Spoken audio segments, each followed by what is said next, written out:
Hello, everybody, and welcome to the TV Time Machine podcast. I am Luis, And I'm Adam, and and we we love love love TV. TV. Damn Zoom. I hate Zoom so much. I think we just have to say it quick, and we love And TV. we love TV. Yeah. Adam, what are you looking forward to most in a post COVID world? Uh, a dance party. A dance party. What's that like? Dancing? Right before COVID happened, I had those Dan Deacon tickets, and we were supposed to Oh, go see Dan Deacon at gosh, what was some venue in Portland? I don't remember. One of the bigger ones, and yeah, we were supposed to go dance to Dan Deacon, but then lockdown happened. It was the tickets were for March 19th, I think. And when was lockdown? The 7th? When was it? It 13th? was 13th. 13th. Yeah, 12th or 13th. Yeah, 13th. Friday the 13th. That's right. So it was like a week, one more week. We couldn't get one more week and have a dance party before COVID, but Of course not. Why would you be able to do that? That would have been too nice. yeah. I'm a little bitter today, so I'm gonna warn you in advance. I'm not in the best mood. It's been a weird Wednesday. Um, it Like all that started, Jodie Foster movie. yeah. It all started with the false insurance claim that I was in an ambulance last February or last month in Portland. My insurance, like the dumbasses that they are, paid an ambulance company out because the ambulance company put a claim saying that I was in an ambulance. What? Yeah, and it happens a lot apparently because of common last names or common first and last names. So I called them. I'm like, you guys are fucking stupid. You just paid $1,800 and it wasn't me. Yeah. And they were like, well, we'll call the ambulance company and tell them to retract it. I'm like, no, you're the ones that paid it. I'm just letting you know you fucked up. I'm Yeah. not I'm not involved with this. Yeah, because if it was you, you would have contacted them. Yeah. Like, oh, I was in an ambulance. I'm at the Yeah. hospital. And I'm like, you call the workman's comp company that's contacting my job and confusing the hell out of them and tell them that I wasn't injured in an accident. Unless it was an interdimensional Luis that was injured, right? Because we do have the 2 dimension thing going on right Yeah. now. So apparently he had a bad night in February the 23rd in Portland and got $1,800 ambulance ride, which is probably what, a block, 2 block Yeah. ride. Yeah. And then these motherfuckers didn't even like call me to see how I was or anything. They just pay the damn thing. I'm like, that's all it takes to pay a claim is just Wow. willy nilly. Yeah. Let's start an ambulance company that doesn't actually make no. Yeah. And then We we just send have bills. we have like 3 or 4K in medical card pre-tax, right? That they put on a debit card so you can pay your medical bills up front, no tax. Uh-huh. Well, my kid's doctor's office doesn't accept that. They're like, we don't accept that. It won't go through. I'm like, it's a Visa card. Try it again. Yeah. It's saying merchant ID blocked. I'm like, well, change the coding. I have to go through this every time I go to Safeway. I have to have them change the goddamn code for it to work. So why am I telling you how to do your goddamn job? I don't have anybody coming to where I work saying, hey, this website's, you're missing this. No, I have to know how to fucking do my job. That's why you have a job, is so Yeah. you do it. Yeah. Why am I having to do? I might as well go into medical billing and coding now. So Yeah. I'm just done doing people's jobs for them and pay whatever you want. Cool. But don't try to come after me for anything because I sure as hell. Maybe Yeah. Earth 36 Luis was involved in an ambulance ride, but not me. What about Earth 36 Adam? What did he get involved in February? I don't know. Jesus, I don't even want to know. I hope he wasn't with Earth 36 Luis. It's just frustrating. And I think it's because I have vacation next week with the kids for a whole week. Uh-huh. and any little thing now is just gonna just set me off. So pardon the nastiness. I feel better. I'm drinking Monster. It's 9:47 at night. I'm making keto Salisbury steaks. You They're very. have playing in the background, Defenders of, gosh, what is it? Defenders of the, It was Beetle Bailey. What happened? it's, I used to Oh, watch, that's Emperor Min, okay. Emperor Min, and it's called like Defenders of, man. Defenders of Men. No, Get it? he's the bad guy. He's the bad guy. He's the Oh man, bad what is guy. that show? Okay, you know who's one of the defenders on that show had his own superhero movie in the 90s with Billy Zane as the lead. Do you Oh, know what that is? the The Phantom. Phantom. Yeah, the Phantom is one of the characters on this show that's playing behind you. Look, he's on screen right now. There's the Phantom. Oh He's in that wow. flying thing. Wait, watch. Oh no, that's the bad guys. Wait, Oh there he is. wow. There's the Yeah, Phantom. I love that. Dude, I loved that show when I was a kid. I had some of the toys. I had like a coloring book and stuff like that from it. Defenders of, Here, well, gosh, defend. let's look it up. The Phantom Yeah, cartoon. Billy Zane movie. continuation of our talk on superheroes.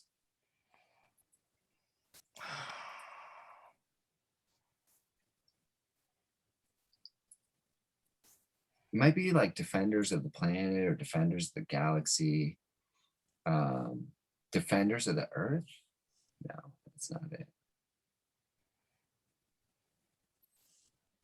Oh wait, it is Defenders of the Earth from 1986. Yep. Poster looks so much better than the actual. Defenders of the Earth. Oh yeah. Damn, the poster looks really good. Well, that Flash Gordon? That might yeah, Flash Gordon was one of them, I think. Whoa. It's like a mix. There's like some guy who's like a magician, and I feel like there was a movie at one point, and that might be why that poster is higher quality. League of Extraordinary Gentlemen-ish. Definitely League of Extraordinary. Like, yeah, very similar. Let's get It's like mishmash of characters and make them. Yep, it's characters that had their own like series or whatever put together. It's kind of like a bunch of it's almost like the B-rate Avengers or X-Men, you know,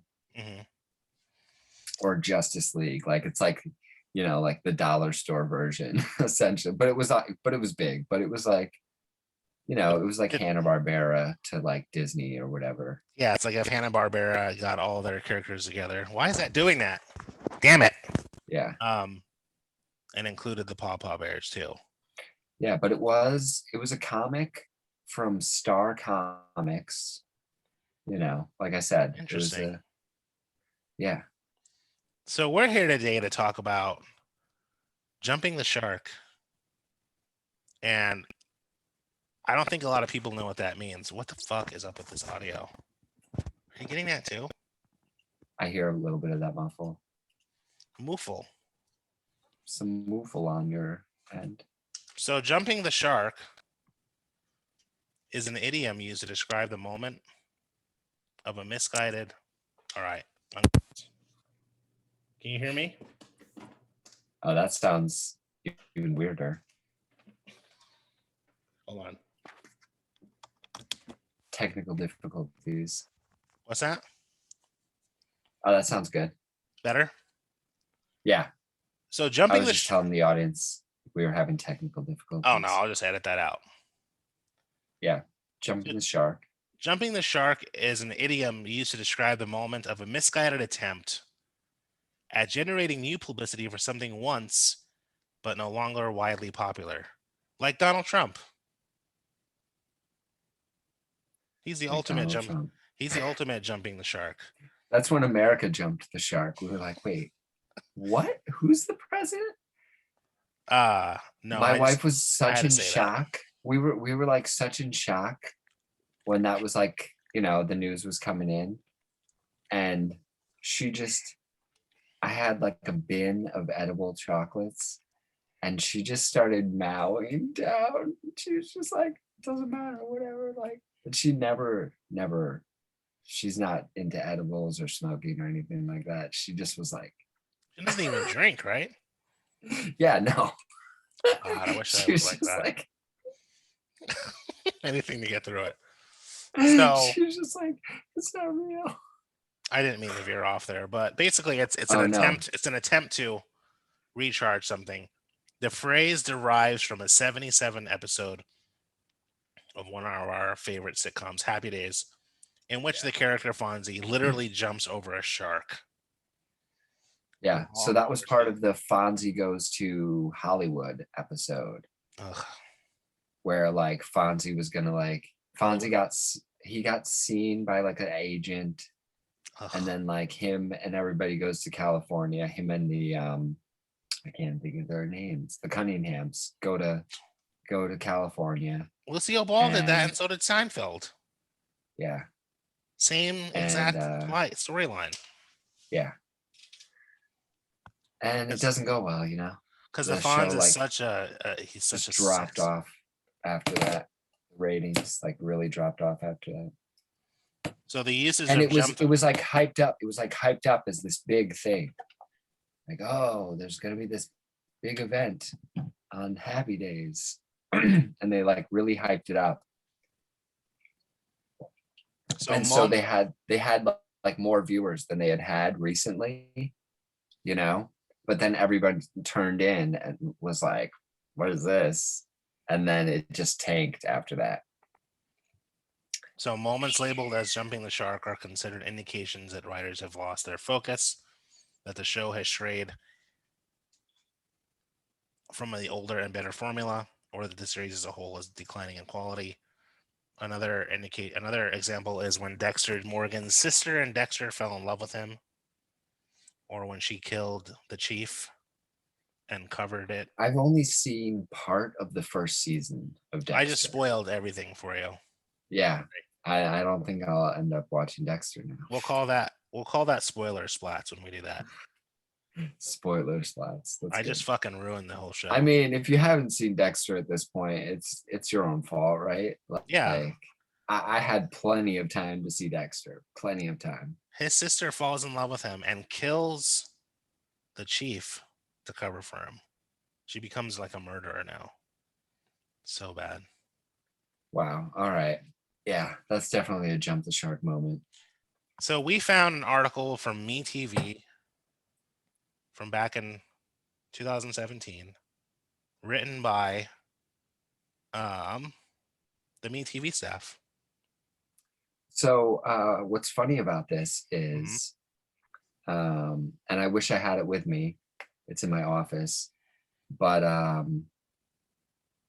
I found a TV guide from 1970. I think it What? was 1970. Yeah, in my comic books, and it has listed that one of the episodes that's listed is a Cousin Oliver episode of Brady Oh Bunch, God, I remember that. which they did it to like get new viewers, like they're like, oh, bring a cute kid in, we'll get more It viewers. wasn't even that And cute. instead the show just tanked from there. It just nosedived. And I think he was in 6 episodes and then the show was over. Something like that. Maybe 11 episodes. But those were the last episodes of that series.